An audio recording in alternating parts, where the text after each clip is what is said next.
हम सब जानते हैं कि जय भीम का मतलब क्या है। जय भीम का मतलब है डॉक्टर आम्बेडकर की जय। डॉक्टर आम्बेडकर की जय का मतलब है उनकी विरासत और आदर्शों तथा उनके द्वारा देश को दिए गए संविधान, इन सब की जय।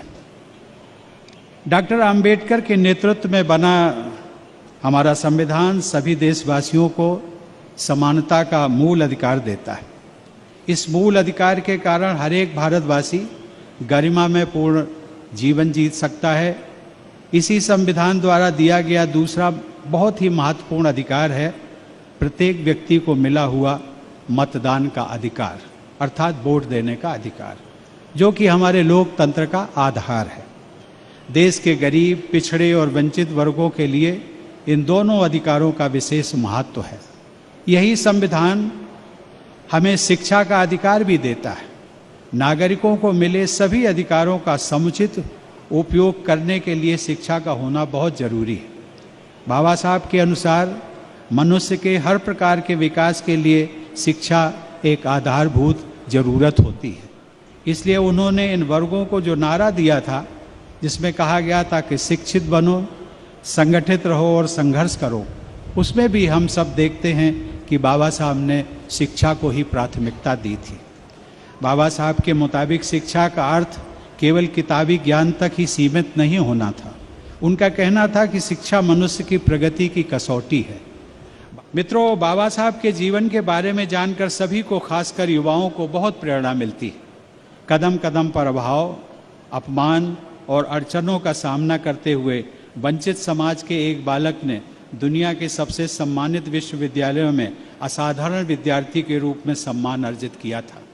जब वे केवल 27 वर्ष के थे तब उनका एक महत्वपूर्ण लेख प्रकाशित हुआ था, जिसका नाम था small holdings in India and their remedy. उस लेख के द्वारा डॉक्टर आम्बेडकर एक अर्थशास्त्री के रूप में स्थापित हो गए थे।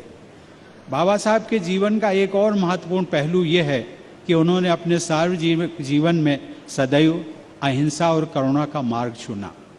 जिन मुद्दों पर बाबा साहब को आम जनता का हित दिखता था, उन मुद्दों को वो हमेशा अहिंसा के रास्ते पर चलकर आगे बढ़ाते रहे और अंततोगत्वा उन्हें सफलता भी मिली।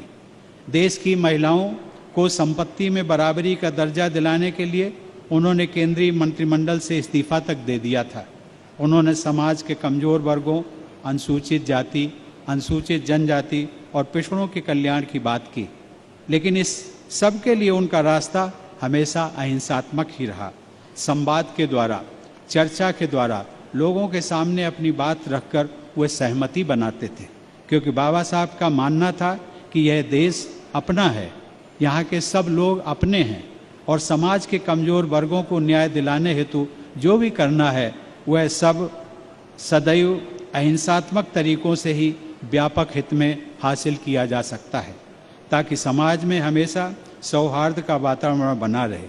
संविधान सभा में दिए गए अपने अंतिम भाषण में बाबा साहब ने कहा था कि अब हमारे पास विरोध व्यक्त करने के संवैधानिक तरीके मौजूद हैं, इसलिए हमें अराजकता से बचना चाहिए। देश की हर समस्या के बारे में, चाहे वह समस्या समाज के किसी भी वर्ग से संबंधित हो, उन सभी विचारों में वे सदैव महात्मा गौतम बुद्ध के उपदेशों का, विशेष रूप से अहिंसा एवं करुणा का अक्षरशः पालन करते रहे। बाबा साहब बहुआयामी व्यक्तित्व